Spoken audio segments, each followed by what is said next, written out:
Assalamualaikum warahmatullahi wabarakatuh. Waalaikumsalam warahmatullahi wabarakatuh. Sebelumnya, apa kabar Mbak? Alhamdulillah baik. Alhamdulillah baik. Sebelumnya, boleh saya memperkenalkan diri saya? Boleh. Perkenalkan, nama saya Lili Supranaja. Saya di sini sebagai konselor. Kalau dari Mbak sendiri, boleh memperkenalkan diri? Saya Dinda Anggun. Saya dari Prodi Manajemen Dakwah.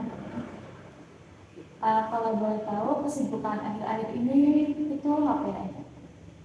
Ya paling ya itulah tugas kuliah, tugas UAS itu.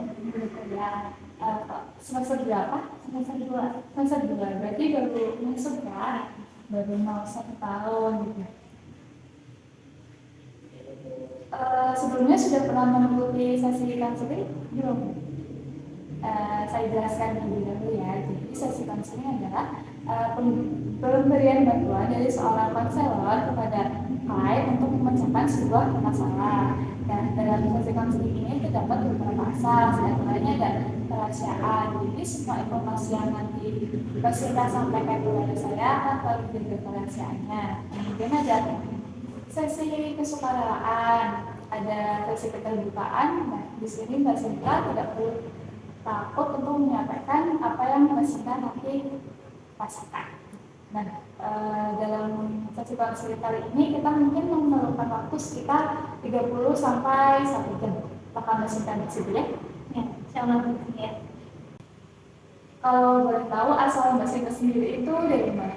Dari Subang. Dari Subang itu berarti Apanya? daerahnya provinsinya Jawa Barat ya. Berarti sukunya sudah Suku Sunda. asli atau Ya ada Jawa sih, tapi Jawanya ikut ke Cirebon sama Indramayu. berarti tetap banyak Sundanya gitu ya. Nah, tadi kan Mbak Sinta kan bilang kalau Mbak Sinta itu dari suku Sunda. Kalau boleh tahu itu kehidupan di suku Sunda itu gimana sih? Ya di Sunda ya sama aja sih Mbak. Kan di Sunda kan ada Sunda halus, juga ada Sunda kasar. Oh, gitu ya. Iya sama sih kayak di sini kalau misal ngomong sama orang tua kan kayak samanya Jawa, sama ngomongnya kayak sama kata Jawanya Jawa halus ya Mbak, atau Jawa apa tadi gitu. Di Sunda juga sama. Kalau yang sama lebih tua itu kayak Sundanya sudah halus gitu. Terus juga ya Sunda itu memiliki logat yang khas ya. Berbicaranya pada umumnya itu kalau berbicara itu kalau di sini kan kayak ngapa, kalau di Sunda itu ya kalau di Sunda itu kayak mendayu-dayu gitu, kayak bergelombang gitu, kayak nya tuh mohon terus gitu ada nadanya gitu ya gitu. Ada nggak sih perbedaan bahasa yang benar-benar mencolok antara Sunda sama bahasa, atau tiba-tiba di Jawa di sini kasar, malah di Sunda itu halus gitu? Ada nggak sih? Ya paling itu nadanya, terus ya Udah, berarti nadanya kalau di Sunda itu ada nada yang mungkin nggak sekasar di Jawa gitu ya. Kalau di Jawa itu kasar gitu. Terus lagi nih, Mbak Sita awal tahu ada pondok pesantren itu gimana, dan kenapa tuh milihnya tuh akhirnya itu di pondok pesantren gitu kan, yang basis di pondok pesantren di sini kan juga di Jawa gitu ya. Kurang memahami tentang, mungkin ada dari Sunda gitu, bahasa dari Sunda itu gimana? kalau mondok kan kalau tujuannya itu mondok itu gimana ya, ya dulunya juga kan mondok, biasanya pengen lanjutin soalnya kan dulunya mondok itu mulai jadi ya orang tua juga nggak boleh ngekos gitu supaya bisa ya belajar lagi lah gitu. Kalau boleh tahu di Pondok Gede juga berarti bahasanya sama Jawa? Ya Jawa, tapi dia kan tadi kan harus jelasin Jawanya Jawa apa Cirebon itu Jawa Indramayu gitu. Ya beda lah, kalau maknanya kita juga beda gitu. Oh, berarti beda ya dari pondok sebelumnya ke pondok sini. Kalau di pondok sebelumnya itu masih bisa dinalar, bisa dipahamin. Kalau di sini itu benar-benar ya mikir banget gitu apa ini. Karena di sini pakai bahasa mungkin ngapak ngopo ya. Jadi Mbak Sinta tuh merasa kesulitan gitu. Pasti kan Mbak kesini tuh ada maksud atau tujuannya ingin Mbak ceritakan. Bisa boleh Mbak ceritakan. Jadi gini Mbak, aku kan pindahan dari Subang ya. Jadi kan ya apa ya, sedikit kaget gitu dengan bahasa Jawa juga, kayak aneh banget gitu. Dengar orang ngomong apa? Iya, iya. Terus kayak ngomongnya tuh ya kayak teleb-teleb, terus ngapak-ngapak gitu, kayak sedikit lucu, sedikit-sedikit bingung gitu kayak gitu. Terus juga kalau ngaji tuh ya kan bahasanya itu bahasa ini ya, Jawa. Itu Jawanya Jawa apa ya Mbak? Inggil apa gimana? Kalau Jawa, berarti Mbak Sinta itu tinggalnya di pesantren ya? Iya, Berarti kajiannya kita kuning. iya. Ini kalau dibilang Jawa Inggris juga bukan ya, karena mungkin ada beberapa makna yang di situ juga ada Jawa kasarnya, ada Jawa Inggrisnya gitu. Kalau dikelompokin ke Jawa apa itu mungkin nggak semuanya ya, soalnya kan semuanya itu hampir beda-beda tergantung nanti dari penggunaan dari gurunya sendiri gitu. Berarti Jawa tuh ada Jawa Jawa apa aja Mbak? Ada moko, ada promo inggil, ada promo alus. Tapi kalau buat ngaji itu Jawa Jawanya Jawa apa? Kayaknya bisa jadi moko juga ya, bisa jadi moko, bisa jadi ini alus. Karena yang paling tinggi itu kan inggil gitu. Oh, ya. Kalau ngomong biasa buat berkomunikasi itu Jawanya enggak Jawa buat mana yang kita gitu ya? Enggak, itu beda. Iya. Itu kan ngapak ya, maksudnya itu mokonya bahasa biasa sehari-hari gitu kan ya. Nah, berarti kan dari situ mengalami kesulitan dengan komunikasi ketika Mbak itu ngaji gitu kan ya. Sebelumnya kalau boleh tahu, kenapa Mbak Sinta tiba-tiba memilih untuk melanjutkan pendidikan di sini, di Kota Purwokerto, yang ibaratnya itu bahasanya tuh yang beda dari kota Subang asal dari Mbak Sinta. Yang pertama itu ya kayak ingin mempunyai banyak pengalaman. Terus yang kedua, orang tua saya tuh pengen saya tuh hidup di sekitaran Jawa Tengah gitu Mbak, daripada di kayak Bandung, kayak Jakarta itu Mbak. Pengennya di Jawa kayak gitu. Terus ya suka aja, ini kan kotanya kayak kota pendidikan di Jawa Tengah gitu. Berarti keinginan dari Mbak Sinta sendiri juga dan keinginan dari orang-orang tua gitu kan ya. Gimana sih perasaan pertama kali pindah gitu kan dari kota Subang ke kota Purwokerto? Ya senang aja gitu, dari Jawa Barat ke bisa sampai ke Jawa Tengah, terus bisa ya asik lah dari kota. Saya kan di sana cuma desa-desa doang ya Mbak, kayak ya sekitaran itu doang, terus sini hidup di kota gitu. Ya asik aja Mbak perasaannya ya, dari Subang gitu pindah ke Jawa Tengah. Nggak nyangka juga sih bisa sejauh ini. Kadang kan teman-teman aku juga ya paling dari sini gitu, nggak jauh dari kota ini ya. Ya, Itu kan dari sisi nyamannya gitu kan ya. Kemudian dari sisi nggak nyamannya pindah ke Jawa Tengah itu apa aja? ya kadang kalau pengen pulang kejauhan gitu. Terus ya komunikasinya juga agak susah, kayak kurang dipahami gitu.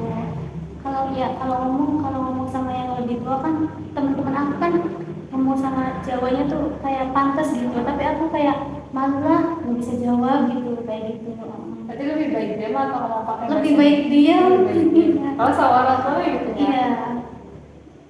Nah, balik lagi ke yang tadi kalau masalah pembelajaran di kita kuning yang Mbak Sinta itu kurang paham. Kalau boleh tahu, ada dukungan dari teman Mbak Sinta nggak sih ketika Mbak Sinta itu lagi ngaji, lagi main, terus Mbak Sinta nggak paham gitu. Dukungan dari teman itu ada nggak sih? Ada, kadang kalau nggak bisa tuh ini apa, terus itu ngertiin gitu Pak. Ini apa, kalau aku nggak bisa itu teman aku ini artinya ini gitu. Kalau dari Ustazahnya sendiri, Mbak Sinta pernah ngomong nggak sih kalau Ustazah saya nggak paham bahasanya gitu? Iya kadang nanya gitu. terus dijelasin pakai Iya, bahasa pakai bahasa Indonesia. Indonesia gitu kan.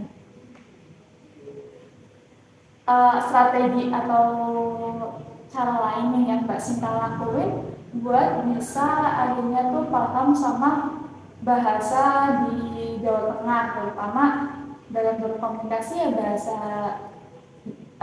ngapa kan, berarti di sini kan rata-rata ngomongnya ngapa gitu kan. Kemudian dalam aji juga mungkin bahasa Jawanya dan betulnya mungkin Mbak Sinta masih bingung gitu, strategi yang Mbak Sinta akan lakukan ke depannya itu gimana sih? Jadi kan saya kan punya teman, nah terus kan dia bisa bahasa Jawa ya, nanti aku nanya ke teman gitu, terus temennya juga kalau ngomong tuh suka ngetes sama bahasa Jawa gitu, jadi akhirnya bisa kayak gitu. Jadi belajar dari teman. Iya. Terus juga masalah nanti juga belajarnya dari teman-teman. Boleh nggak sih Mbak Sinta itu, ini saya ada kertas sama pulpen. Mbak Sinta itu tulis strategi dan harapan Mbak Sinta ke depan biar bisa lebih paham bahasa Jawa sama lebih paham pembelajaran di kitab kuningnya.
Ini harapannya saya akan simpan suatu saat nanti. Mungkin saya akan bertanya kembali kepada Mbak Sinta.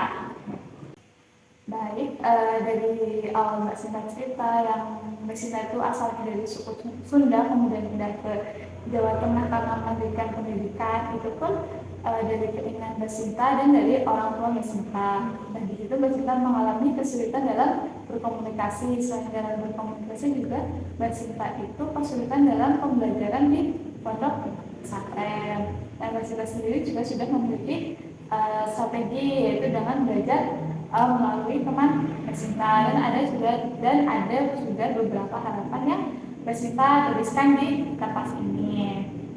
Nah, kemudian sebelum saya tutup nih, ada nggak sih motivasi dari Mbak Sinta sendiri buat teman-teman yang mungkin ngalamin hal yang sama kayak Mbak Sinta, yang kesulitan komunikasi karena pindah daerah gitu kan? Kan kebanyakan juga mahasiswa itu merantau gitu kan.